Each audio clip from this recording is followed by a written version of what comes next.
By the time I hit my 50s, I'd learned a few things, like how family is precious. Work can always wait. And 99% of people over 50 already have the virus that causes shingles. Not everyone at risk will develop it, but I did. The painful, blistering rash disrupted my life for weeks. Don't learn about your shingles risk the hard way. Talk to your doctor or pharmacist today. Sponsored by GSK. I wrote a little song to remind you, Choice Hotels get you more of the experiences you value. The Cambria Hotel's got it all. A rooftop bar, have a ball. Cocktails up here feel just right. Is Cambria amazing? All right. Bring a date, your team, or even your mom. Book direct at choicehotels.com. See you on the roof. NGOs, non-governmental organizations, we often call them charities. They're supposed to be the groups that, fill the gaps that governments don't fill. They are supposed to be organizations that help people. But what if they don't? What if there are deep problems within them? Hello and welcome to the Full Comment Podcast. My name's Brian Lilly, your host. And today we look at a new report that examines some of the biggest NGOs in the world. They're names you've heard: Amnesty International, Doctors Without Borders, Greenpeace, Human Rights Watch, the Red Cross, and more. Do they have an anti-Semitism problem? Well, a new report from a group called 8 submits that, yes, they do. Danielle Haas joins me now to discuss this. Danielle, thanks very much for the time. Thank you for having me. What prompted this? Why did your group decide, okay, we need to come forward and report on groups that many people in Canada, around the world, hold in very high esteem? Well, I think it begins with who we are as a group. Who we are is a group comprised of and founded by professionals from within these NGOs. So we all worked for these organizations plus more. And we are obviously pro-rights and we are obviously pro their principles. But we had experienced over many years mission drift in various forms. And particularly after October the 7th, we saw a dramatic decline in principles and standards. And we were mindful and we were observing that there was actually no interest on the part of these organizations to respond to concerns that were being raised. And so we felt if we didn't bring these out into the open as people deeply embedded within these organizations, then there was a missed opportunity for some real firsthand research and also firsthand evidence that's also included in the report. Okay, so tell me about your background. Where did you start in the NGO world, and where were you when you decided, okay, this needs to change and we need to talk about it? So I had come from a background in journalism, and then I had spent some time in academia. And from that, I went straight to Human Rights Watch, where I was for 14 years. And there were definitely signs and problems along the way that I observed, but there are many problems in organizations. And so, one absorbs them or tries to deal with them. And I certainly don't think I would have done anything external about it had I not become aware that other people in my organization were experiencing issues. The report focuses on Middle East work, but really I was hearing problems coming out of other divisions too, in terms of ideology that was beginning to affect their work, for example, the Africa division. And then what really happened was I wrote an article after leaving Human Rights Watch in 2023, partly to send a flare. I was sure that probably other organizations were problematic. And true enough, people began to respond. And we began to come together unofficially and now officially within this new initiative called 8. Yeah, 8, Scrutiny, Accountability, Renewal. And the report is called Insiders Speak, NGO Anti-Semitism, Failed Accountability, and Their Impact on Social Cohesion. So I think a lot of people that haven't been paying attention are going to be shocked. There are still people that are shocked that UNRWA, the United Nations Relief and Works Agency, is filled with people who are part of Hamas, not just support Hamas, but are part of Hamas. How bad was it within groups like Human Rights Watch, or you have heard, I listed them off at the beginning, Amnesty and groups like that we think are there uh, to call out abuses. Were they willing to call out abuses when it came to groups that most Western governments consider terrorists? Well, I think what we're beginning to see is they'll call out some abuses some of the time in some places, according to some politics. So, what we're seeing is the erosion of core principles essentially within these organizations that are founded on the ideas of universalism, everyone, the same rights apply to everyone, or neutrality. And so we're beginning to see some application to the Middle East, but not to other areas. Settler colonialism to Israel, but not to America or Australia or Canada. We're seeing cherry picking. And once you do that, it's really the demise of organizations that rest on values, because theoretically, you can absorb all sorts of changes in an organization, different people, different backgrounds, different politics, if your principles hold strong, right? You can contain it all if you keep tight with your principles. But what they did was really not stand up to growing ideology as it began to take hold. And now it's really taken hold of them. As I was reading your report and the coverage of this in National Post, and if folks haven't read it, I encourage you to go and read the piece that was published in National Post the other day. I I don't want to make this a left-right issue or partisan, but I was reminded of O'Sullivan's Law, as I often have been when thinking of groups like Amnesty that I used to admire and support. And O'Sullivan's Law, coined by John O'Sullivan,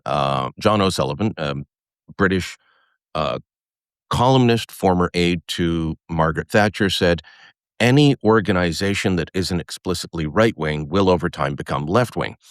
What was part of your mission creep, the fact that they started to view things through a left-wing, very progressive political lens? Instead of being the neutral group that's going to stand up for rights, they decided, okay, well, we'll stand up for rights, but we have to look at it through this particular political lens. Yeah. I think there are a number of reasons why this has come to pass. And actually, there was a very good article in the UK Telegraph yesterday by Nicole Lambert, which is about how Amnesty lost its way. And I think generally what happened is that these organizations grew too big, too powerful, too unscrutinized.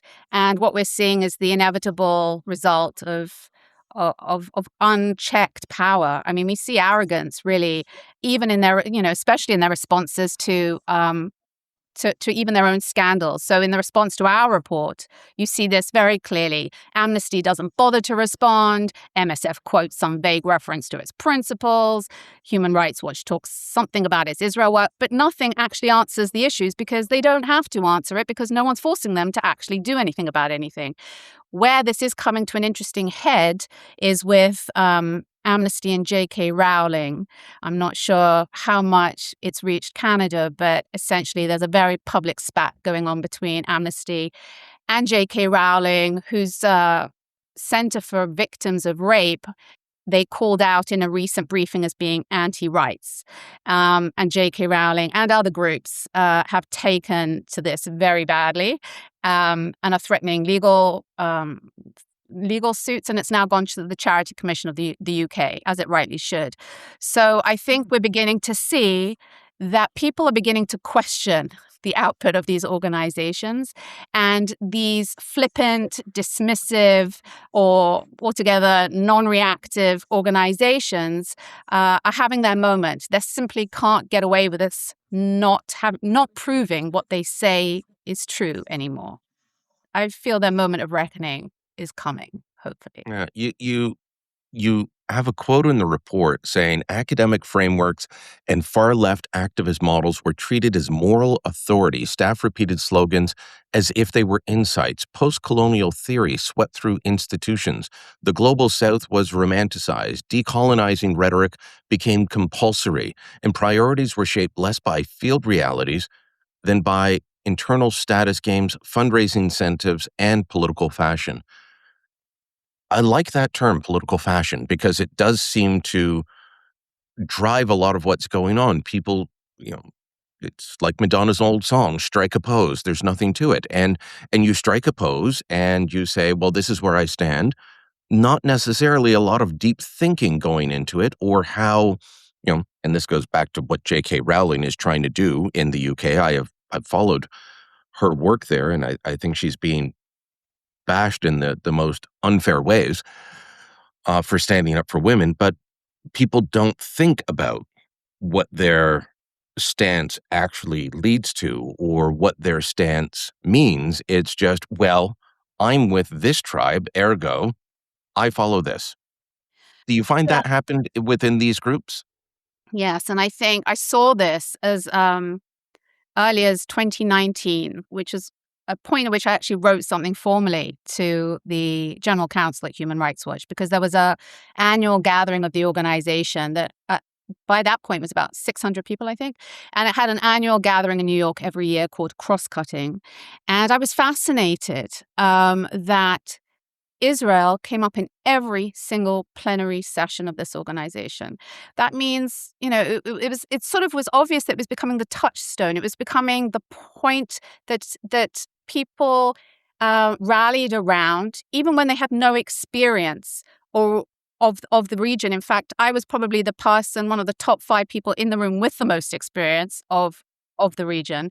And so I found it fascinating and deeply disturbing. And I saw new stuff coming into the organization, pretty neutral, and looking around for their points of reference to integrate into the organization, and finding it quickly in sort of mouthing platitudes about Palestine or Free Gaza, when they really didn't seem to have any knowledge or skin in the game.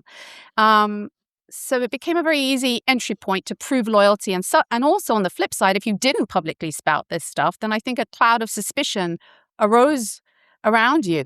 So you you became a potential problem if you weren't going on and on about settler colonialism and apartheid state Israel. Yeah, I think there was a lot, and this is repeated by people from other organizations consistently, that simply wanting to remain neutral in the organization or maintain professionalism and not talk about your political views or your background when you're dealing with the Middle East is itself sort of becomes uncomfortable for people. They sort of need to know where you are, and where you need to be is increasingly thinking in terms of one line of thought. And that's really troubling for organizations that were really founded upon the principle of discourse and interpretation. There's nothing written in law. There's no sort of infallibility about human rights. It's a matter of interpretation. If you even look at the way human rights were applied 60 years ago, it's very different to today. It's constantly evolving. So the idea that we've suddenly got it written in stone, and there is a way to think about human rights, and there is a way to think about the Middle East or rights or gender, is deeply disturbing. And it's also really antithetical to the origins and the early evolution of these groups. Now, you talk about people in organizations. In the report, you talk about people in organizations like Greenpeace, Spain. You talk about organizations based in Australia. This permeates through a good part of Western politics, though. This is something that does touch in Canada, in North America. I was watching a debate between 2 Democrats. One was a Democrat, one was a member of the Democratic Socialists of America that's trying to challenge an establishment Democrat, and the entire conversation was about where they stood when it comes to Israel and the Palestinian issue. And if you weren't pro-Hamas, you were not good enough for the Democratic Socialists. If you dared to say anything positive about Israel, it's bad. We have here in Canada the leader of Alberta's NDP, former mayor of Calgary, a city with not an insignificant Jewish population, issued an apology the other day for having his photograph taken with the Israeli ambassador. He was at the Calgary Stampede, the greatest outdoor show on earth, an event every politician goes to. And here's what he said. "I want to speak to you from the heart about a photo going around from last weekend. I'm so sorry for the harm it caused. As one of many public events at Stampede, I was approached by the Israeli ambassador. We had a very brief and frank exchange during which a photo was taken. After talking to many people in the community over the last few days, I better understand the immense hurt that has been caused to a lot of folks. And he goes on to apologize for allowing a photograph to be taken of him while he spoke to the Israeli ambassador. I mean, politicians are supposed to be speaking to diplomats, even if you just want to tell them how wrong they are. But this is where we're at. I can only imagine what it's like within the NGO world to have this sort of pressure that even speaking to an ambassador of Israel to tell them, hey, I think you're wrong, is an offense. Yes, but I think I think it's been totally appalling for many people within these NGOs, and not only Jews, it has to be said. The report also includes the testimony of non-Jewish staff. But I think the overall significance of the report is not just what's happened to the employees, it's that these very trends and messages that have gone around within these organizations have really become the blueprint for how people are behaving and thinking on the outside. I think it's one of the great overlooked industries of our time, the NGO sector. We simply have underestimated it in terms of its absolute power and reach into our classrooms and courtrooms and newsrooms. It is that their ideas permeate everywhere. It is from these organizations, most significantly Human Rights Watch and Amnesty in 2021 and 22, that comes the structure and the framework of apartheid. From these organizations came the framing of genocide that then has gone into the public narrative.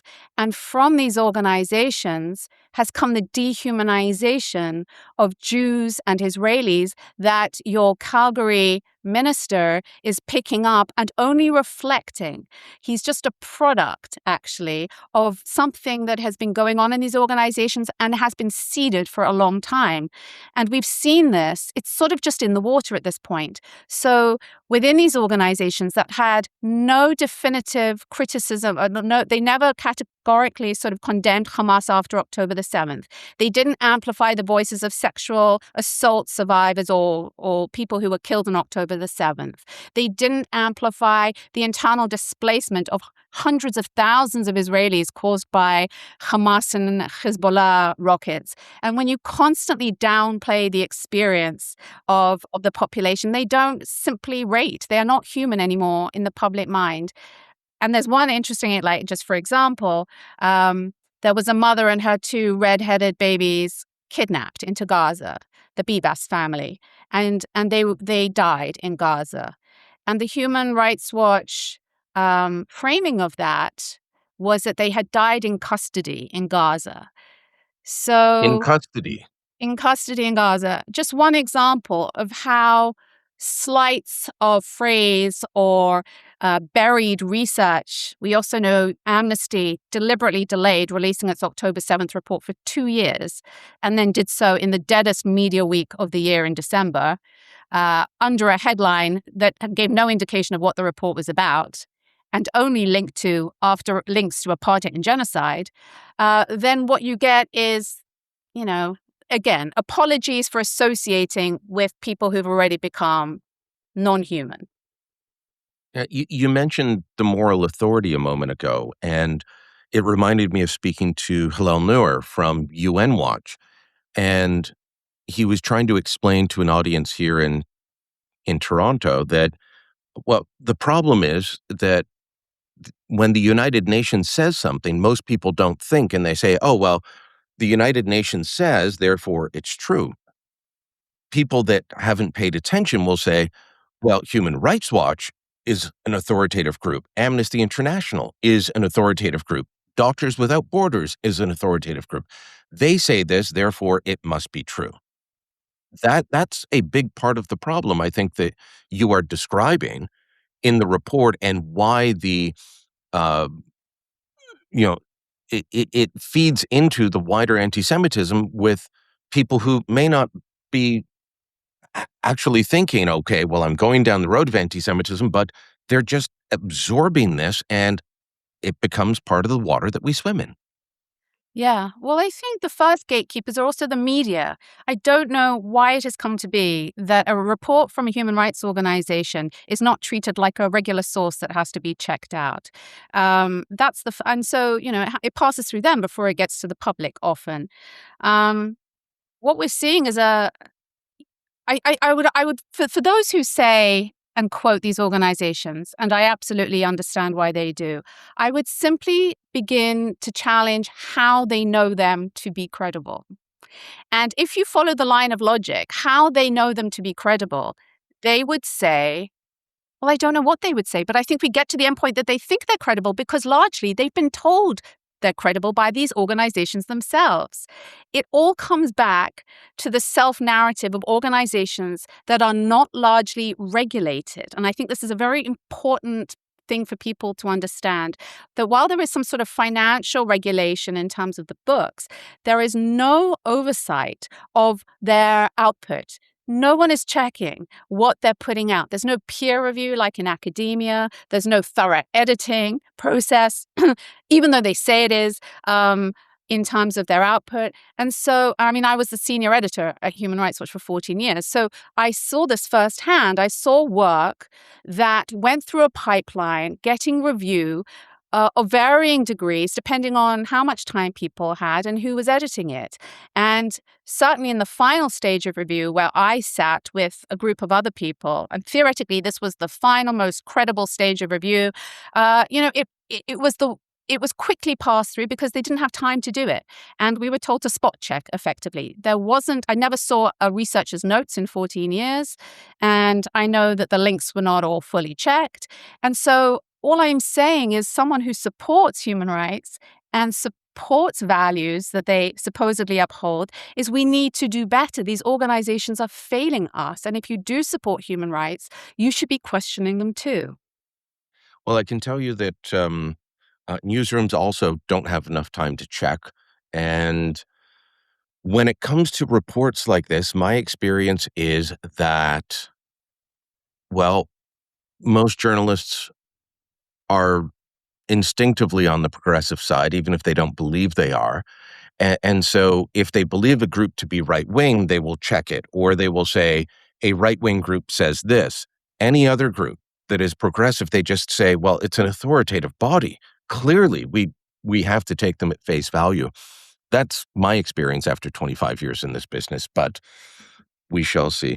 All right, we need to take a quick break. When we come back, more on what both Jewish and non-Jewish employees were feeling and reporting back to 8 in this report. But first, yes, shameless plug, let's talk about merch. From hoodies to hats, tote bags, mugs, and more, you can now shop the official Toronto Sun or National Post merch shop. You can get the gear. You got to get one of these ball caps, the dad ball cap that I've been sporting for the last little while. Stylish way to show your connection to trusted journalism, and it looks good too. Visit postmedia.store to shop the collection today. That's postmedia.store. Need a laptop that's built to perform and designed to last all day? Select Windows 11 PCs starting at $499.99 are now at Best Buy. Learn more at bestbuy.com. Best Buy. Imagine that. This is Tristan Hopper, the host of Canada Did What?, where we unpack the biggest, weirdest, and wildest political moments in Canadian history you thought you knew and tell you what really happened. Stick around at the end of the episode to hear a sample of one of our favorite episodes from Season 2. And if you missed it, there are even more episodes from last season, so make sure you subscribe to Canada Did What? Everywhere you get podcasts. Danielle, in your report, you cite both Jewish and non-Jewish employees of these very well-known human rights groups, these NGOs that we just far too often assume are good, and yet there are problems. Here's a line that stood out to me. It said, Jewish employees raised concerns openly at first, then less often, then not at all. In time, they were all gone. Are you saying that Jewish employees felt they had to leave, were forced out, were just ignored, all of the All of the above. I would say, most people weren't even to be Jewish in these organizations was not an issue for them, at all. And yet suddenly it seemed to be of real importance to the organizations and colleagues.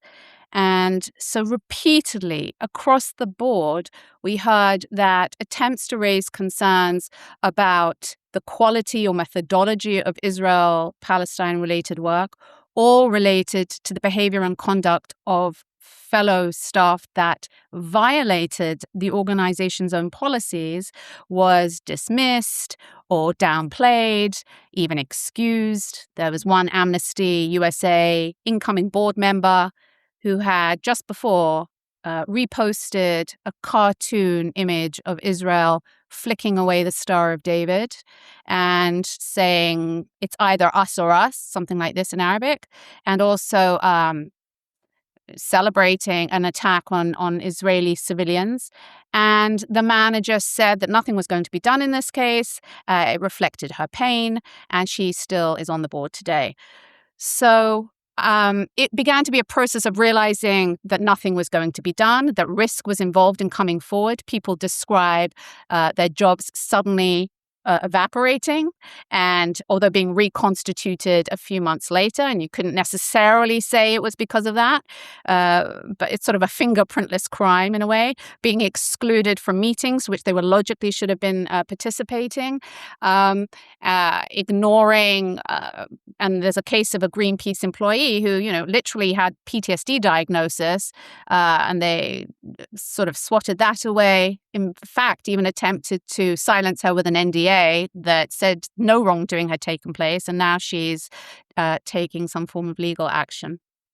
So You, all manner of retaliation.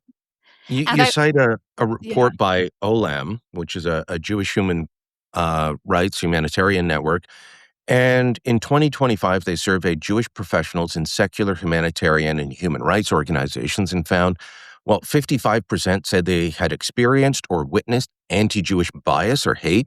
57% reported anti-Israel incidents, such as colleagues questioning Israel's legitimacy or dismissing Jewish experience as biased. And 73% believed organizational responses were ineffective or reported that no action was taken, and most felt pressured to suppress aspects of their Jewish identity due to assumptions regarding Israel. That sounds like a pretty hostile work environment, and these are people who probably knew, look, they probably don't agree with the Israeli government. They know that the Israeli government is going to be denounced in these organizations. They still wanted to work for them because of their belief and support for human rights, and yet they're basically told, you're not wanted on the voyage. Yeah, and I think what's deeply troubling is the double standard or the difference in response in relation to other minority groups that have come forward from these organizations over the years and come forward with problems. So we had a MSF, African American or Black employees, sort of talking about racism. We had in the Black Lives Matter happened during my tenure at Human Rights Watch. Me Too happened, and you saw this enormous knee-jerk response. Suddenly, there are meetings and everyone's examining their subconsciousness and apologizing and listening to the experiences of colleagues, as they should. But when it comes to this, there's literally not even, I'm sorry, that sounds bad, let's look into it. What you get is an absolute denial of anything happening, or you simply get silence. And that alone is already an indication something's really awry in these groups. Surely the response is, let's look into it, let's ask some questions. They simply cannot deny that they are riddled with problems when they've done no internal investigations. They haven't asked any of their Jewish staff what's going on, and nor has there been any external investigation conducted into them. So it's all just hot air. And when we look at the response to J.K. Rowling, we have Amnesty expressing regret, backpedaling, turning itself into the Charity Commission. And what the bottom line is that the reputational impact and the impact on donor dollars is what really drives these organizations. And if they think they can ignore problems because it's not going to cause them any issues, then they're going to ignore it. Tell me about Kenneth Roth, the former executive director at Human Rights Watch, who I'm assuming you worked with. But tell me about him and his reaction to the Bondi Beach massacre, which still a shocking display of anti-Semitism. People trying to celebrate Hanukkah on a beach in Australia, gunned down by people who Indian nationals, but aligned with Islamic extremism, shooting them down on a beach because of what's happening on the other side of the world. And Kenneth Roth did not have the best reaction, did he? The guy who spent years saying he was defending human rights. No, he didn't. He sent out a tweet that said Australia's special envoy to combat anti-Semitism ends up promoting anti-Semitism by cheapening the concept, because she links protests against Israel's genocide and apartheid to the anti-Semitism of the Bondi Beach massacre. I mean, in short, what you see is a sort of word salad of victim blaming and the usual framework of apartheid and genocide, these kind of two dog whistles that have been sounded for people to rally around. And he is not alone in being a leadership figure, although he's not the head of Human Rights Watch anymore. He was for 30 years, in setting really troubling tones for their own organizations. So you have the head of MSF, which is Doctors Without Borders, 67,000 people strong, reposting a tweet that Israel's a country of child killers. You have the head of the MSF UK office doing a thumbs up and a fist bump emoji to a group called Kneecap that was being investigated. One of their band members for waving a Hezbollah flag or something and shouting some expletive about Israel. And they're really setting the tone for the organizations to follow them. The band's name is Kneecap. They are outright terrorist supporters. You look at the stage names that they adopt. You look at their posturing. And if you know anything about the troubles in Northern Ireland, you look at it and say, okay, they are backers of a terrorist group. And you can be sympathetic to the Republican cause in Ireland. But, these guys embrace the violent side of it. And they're good. But yet, Francesca Albanese, the UN Special Rapporteur, for the Palestinian territories, tried to say that Israel being included in the Eurovision Song Contest was, quote, an attempt to normalize its ongoing genocide. And she is still held up as one of these moral authorities. I mean, not part of an NGO, but I would guess that the NGOs that we've been talking about would support the work of Francesca Albanese and cite her work quite often to support theirs. And she's saying Israel being in Eurovision just supports genocide, but hey, Kneecap's good. Yeah, I think the look, this report of 8 was framed in terms of anti-Semitism and social cohesion, because that was the mandate of the Royal Commission.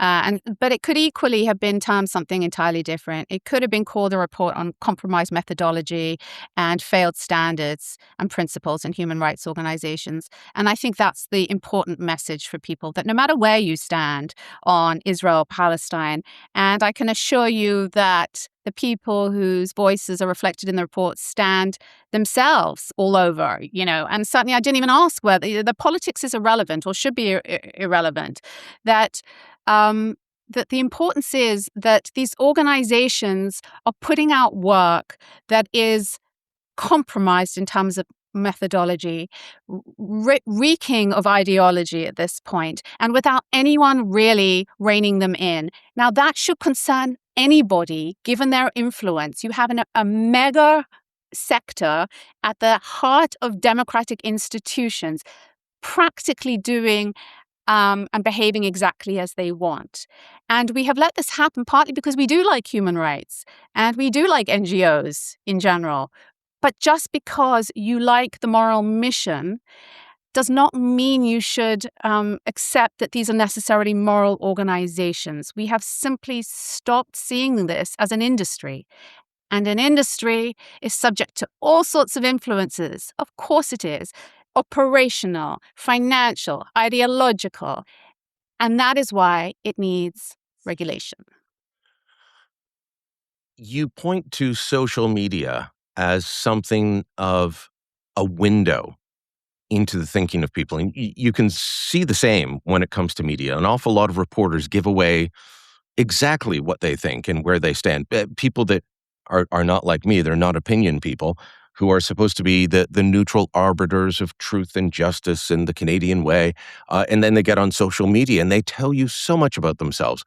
Uh, you point to that in the report, and even before the attacks of October 7th, 2023, in particular, you point to Amnesty board member Rasha Abdel Latif tweeting and retweeting supports for terror attacks on civilians in Tel Aviv.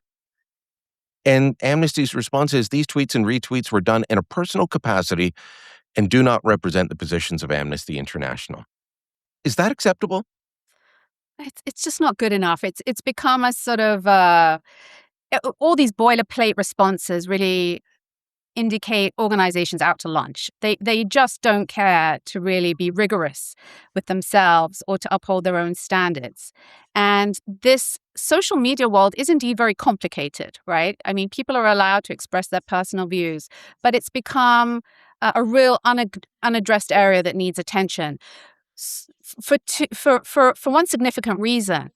Can people who express sympathy, as one Amnesty International researcher did for the head of Hamas, Yahya Sinwar, and call him a legend, can they necessarily be expected to be conducting their work without those influences? Can the campaigns manager for Amnesty USA, who minimizes the plight of hostages, then be expected to really bat for hostages in her professional work or conduct the same kind of campaign as was conducted for the kidnapped women of Boko Haram? And what we see is that Amnesty International, Amnesty USA did not conduct a campaign for the hostages of Hamas. And so The Red Cross didn't even visit them.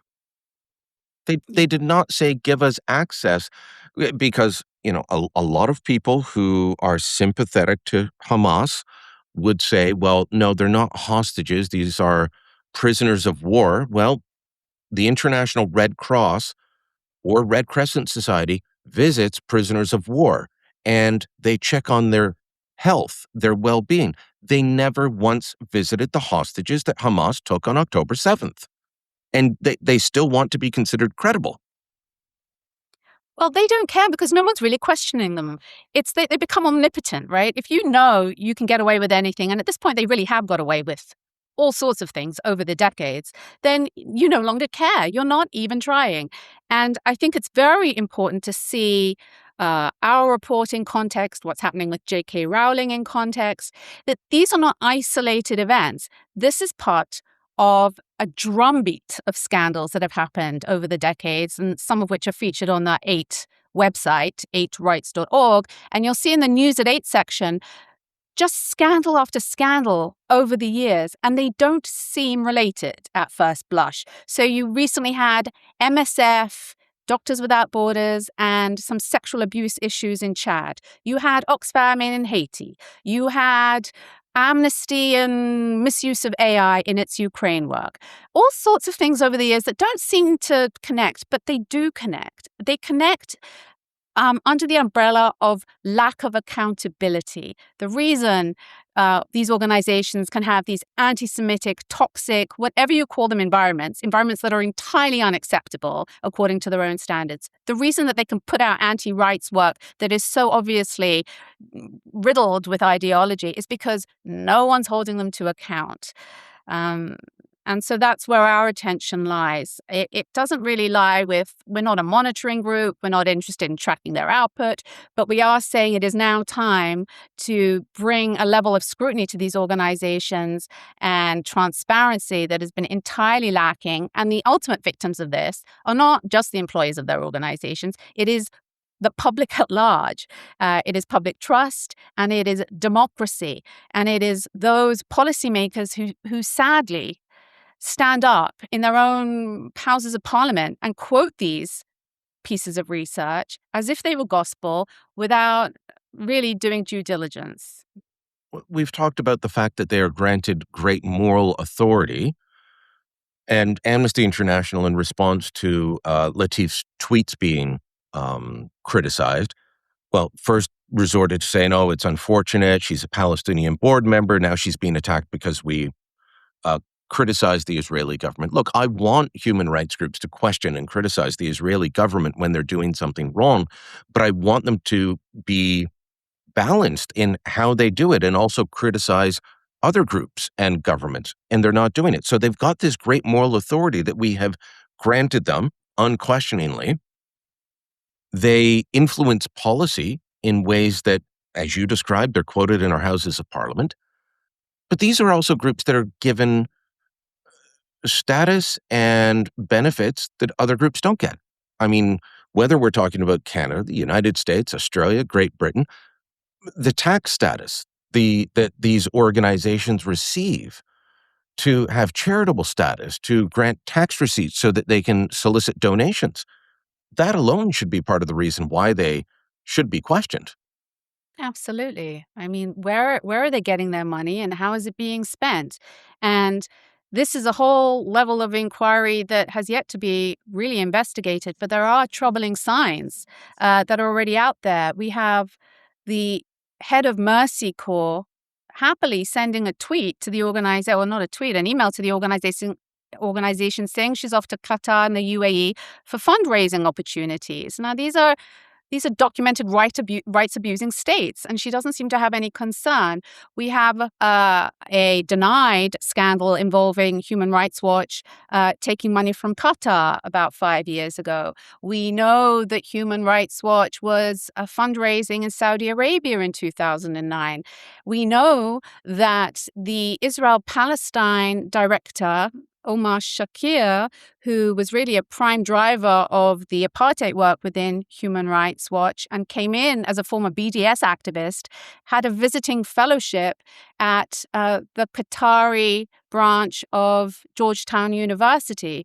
We know that because it was on a website. So there are definitely questions to be asked, and that is, as you rightly say, a prime reason why there needs to be greater scrutiny. Beyond asking questions, beyond publications like your report, which I encourage people to look up and read, what should our next steps be? What should we be looking to do, either societal level, governmental level? What do you recommend? I think it really begins with asking questions. It really does. And that is just something anyone can do. Where do you get your information and who are you should be a constant drumbeat, and how do and prove what you say is true. So, for example, even in the responses, like I said, to our report, the eye glosses over the responses of these organizations. But when Human Rights Watch responds to a 63-page report with documented evidence by simply quoting its Israel-Palestine work, you've got to say, is that an adequate, rigorous, thoughtful response to the issues? When Amnesty just doesn't bother to respond, you say, well, is that an adequate response to an entire population saying there is a racism problem and there are methodological problems? So I would say questioning. And then beyond that, obviously there needs to be some form of oversight that now comes into being. An interesting idea that comes out of academia, actually, and work there on these organizations, which hasn't really crossed over to the mainstream world, is as an ombudsperson. Maybe there needs to be some international kind of entity that is empowered to investigate these groups, create some sort of standards, provide a safe reporting mechanism for employees, which obviously needs to happen because this pattern of retaliation and fear and self-censorship is already a sign that there's rot from within. All right, you can read the report at 8rights.org, 8rights.org. That's spell out 8, don't use the number. Danielle Haas, thanks so much for your time today. Thank you so much for having me. Full Comment is a Postmedia podcast. My name's Brian Lilly, your host. This episode was produced by Andre Prue. Theme music by Bryce Hall. Kevin Libin is the executive producer. Make sure that you hit subscribe, share this on social media, and let your friends know about us. Thanks so much for watching, for listening. Until next time, I'm Brian Lilly. Here's that clip from Canada Did What? Season 2 that we promised for you. Let's review some Canadian inventors, shall we? A Canadian invented kerosene, which was literally the first mass-market use for petroleum. We always knew there was oil in the ground, but before kerosene, we didn't know what to do with it. A Canadian invented the foghorn before New Brunswick's Robert Foulie hit upon the idea of blowing steam through a low-frequency horn. You just had to hope that ships didn't smash into land during foggy conditions, and they often did. A Canadian invented time zones before engineer Sanford Fleming hit upon the idea of time-based global subdivisions. Nobody ever really knew what time it was. Well, what if I told you that there is a Canadian inventor whose genius arguably eclipses all of these? A Canadian visionary who, under different circumstances, would have become such a beloved icon of national prestige that we'd be putting him on postage stamps or naming university wings after him. But instead, you've probably never heard of him. Why? Because, well, he used his genius to build a giant country-destroying supergun for the Iraqi dictator Saddam Hussein.